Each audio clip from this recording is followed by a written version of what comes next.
Number 10, know how forming a positive or negative ion occurs, and know how forming a positive or negative ion affects the radius of the atom. So positive ions form when an atom loses electrons.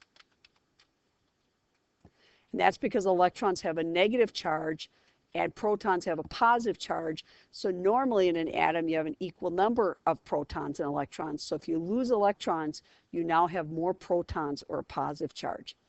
And it's going to make the atom becomes a smaller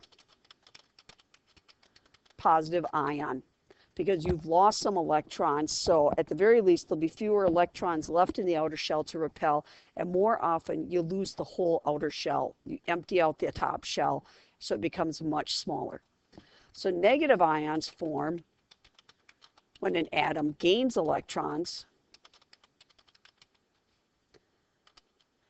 and the atom is going to become bigger. Has more electrons in the outer shell to repel or push each other apart. Again, up here becomes a smaller ion. Usually the outer shell becomes empty,